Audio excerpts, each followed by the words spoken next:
दोस्तों, मार्क्स या परसेंटाइल की अहमियत हमें तब पता चलती है जब हम एक मार्क्स या परसेंटाइल की वजह से किसी अवार्ड या फिर अचीवमेंट को खो देते हैं। कई बार यही एक सिंगल मार्क्स या परसेंटाइल हमारी रैंक को आगे या पीछे करने में काफी बड़ा योगदान दे जाती है। ऐसे में हमें याद आती है कुछ ऐसी कॉमन मिस्टेक जो कि हम लोग एग्जाम हॉल में करके आए थे। आज हम कुछ ऐसी 7 कॉमन मिस्टेक्स के बारे में बात करने वाले हैं जो कि हमें एग्जाम में अवॉइड करनी है। So let's begin.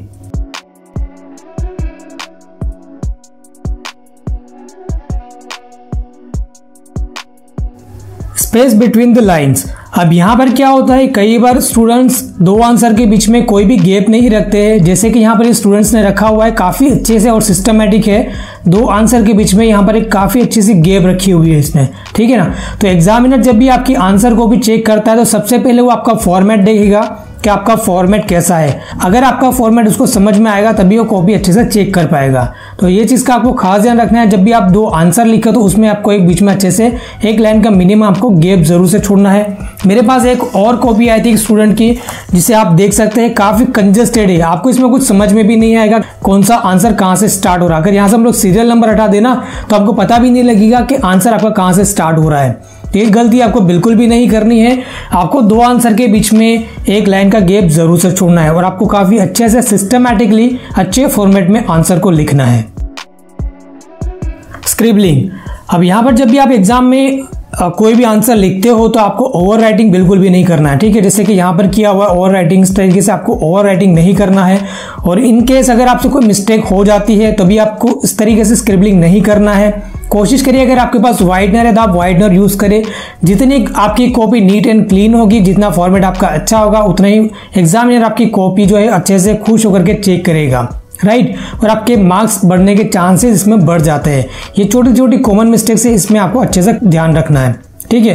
तो ये स्क्रिबलिंग को भी अवॉइड करने के लिए कोशिश करिएगा कि आप इस तरीके से कोई भी मिस्टेक ना करें और ओवर राइटिंग भी आपको नहीं करना है, राइट।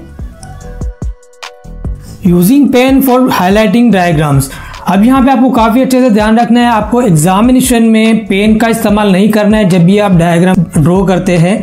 आपको डायग्राम ड्रॉ करने के लिए हमेशा पेंसिल का यूज करना है। जहां पर स्केल की जरूरत पड़ रही है तो आपको स्केल का इस्तेमाल जरूर से करना है। और कहीं पे मिस्टेक होती है तो इरेजर का भी आपको यूज करना है।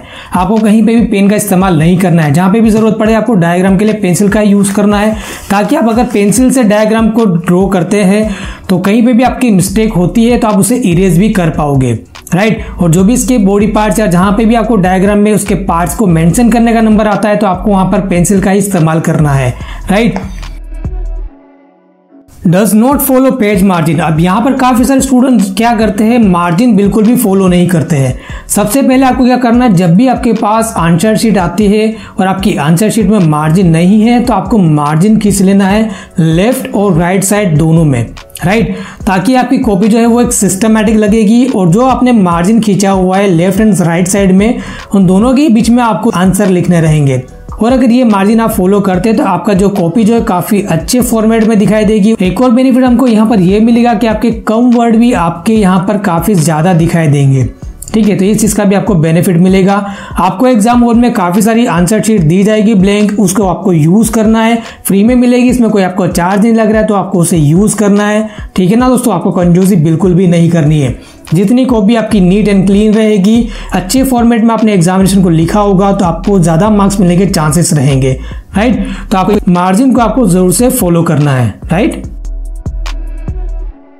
Not knowing the word limit. अब यहाँ पे आपको काफी अच्छे से ध्यान रखना है कि आपका जो क्वेश्चन पूछा गया उसका मार्किंग स्कीम क्या है और आपको वर्ड लिमिट उसमें क्या रखनी है। ऐसा नहीं है कि आपको जो कोई टॉपिक आ रहा है तो उसमें जितना मन आया उसमें आपके हिसाब से आपने फुलफिल करते रहे आंसर को। ऐसा बिल्कुल भी नहीं करना है। सबसे पहले आपको क्या करना है, आपके क्वेश्चन की जो मार्किंग स्कीम है उसे आपको अच्छे से समझ लेना है।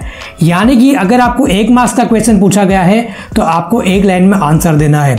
अगर 2 मार्क्स का क्वेश्चन पूछा गया है तो उसे आपको 3 लाइन से ज्यादा आपको नहीं लिखना है, राइट। फिर आगे आपको यह भी ध्यान रखना है कि अगर आपको 5 मार्क्स का क्वेश्चन पूछा गया तो आपको उसे 4 लाइन में खत्म बिल्कुल भी नहीं करना है फिर, ठीक है। वरना एग्जामिनर मजबूर हो जाएगा आपके 4 लाइन के आंसर को 2 मार्क्स लेने के लिए, राइट। तो इस चीज को आपको खास ध्यान रखना है कि आपका जो भी मार्किंग स्कीम है उसे आपको अच्छे से समझ लेना है। पर्टिकुलर उस क्वेश्चन के लिए आपको वर्ड लिमिट क्या रखनी है उसे भी आपको अच्छे से ध्यान में रखना है। तो क्वेश्चन के आंसर लिखने से पहले आपको आंसर का एक फॉर्मेट जो है वो आपके माइंड में माइंडसेट प्रिपेयर करके आपको रख लेना है। ठीक है, हमेशा वर्ड लिमिट को फॉलो करना है और मार्किंग स्कीम को भी फॉलो करना है। राइट, तो ये चीज को भी आपको अच्छे से ध्यान रखना है। अंडरलाइन मेन पॉइंट्स, ये काफी ज्यादा इंपॉर्टेंट है। जहां भी आपको लगता है कि कुछ मेन पॉइंट्स है आपके आंसर्स में, तो आपको उसे अंडरलाइन जरूर करना है। तो इससे क्या होगा, एग्जामिनर के काफी अच्छा खासा उसमें टाइम उसका बच जाएगा, जिसमें क्या होगा कि एग्जामिनर को जो चीज चाहिए थे उसे हाईलाइटेड पॉइंट्स में उसे वहां पर मिल जाता है और आपको यहाँ पर पूरे मार्क्स मिलने के चांसेस काफी हद तक बढ़ जाते हैं।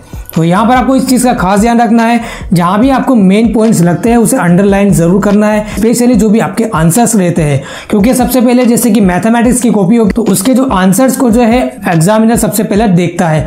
अगर आपका आंसर मैच करता होगा तभी वो स्टेप्स को फॉलो करते हुए आगे देखेगा। राइट, तो सबसे पहले क्या करना है कि जब भी आपका आंसर मिल जाता है तो आपको उसे हाईलाइट जरूर से कर लेना है। यहाँ पे इस चीज को आपको खास ध्यान रखना है। तो इससे क्या होगा, आपका वर्क भी इजी हो जाएगा और एग्जामिनर के लिए भी आपको मार्क्स देने के लिए काफी आसानी रहेगी। तो इस टाइप के केस में आपको फुल मार्क्स देने से कोई नहीं रोक सकता। राइट, तो इस चीज को भी आपको काफी अच्छे से ध्यान रखना है। अब ये जो मिस्टेक है काफी सारे स्टूडेंट करते हैं, तो ये वाली मिस्टेक तो बिल्कुल भी नहीं करनी है आपको एग्जामिनेशन के दौरान। यहाँ पे आपको ये मिस्टेक करने से आपको दो बड़े नुकसान हो सकते हैं। पहला नुकसान आपका ये हो सकता है कि एग्जामिनर जो है वो आपको फेल तो करेगा ही करेगा। दूसरा नुकसान आपका ये रहेगा कि एग्जामिनर को आप खरीदने की कोशिश करते हो तो इस बेसिस पर आपको एग्जामिनर जो है आपके ऊपर केस भी कर सकता है। तो ये वाली मिस्टेक भी आपको बिल्कुल भी नहीं करनी है एग्जाम के दौरान। दोस्तों ये थी कुछ कॉमन मिस्टेक जिसे हमें एग्जामिनेशन के दौरान अवॉइड करना है। ये वीडियो आपको जरा सा भी हेल्पफुल लगा हो तो इसे लाइक जरूर से कर लीजिएगा और ऐसे ही हेल्पफुल वीडियोस के लिए चैनल को सब्सक्राइब करना बिल्कुल भी मत भूलिएगा। मिलते हैं नेक्स्ट वीडियो में, बने रहेगा मेरे साथ टॉपर स्टॉक में।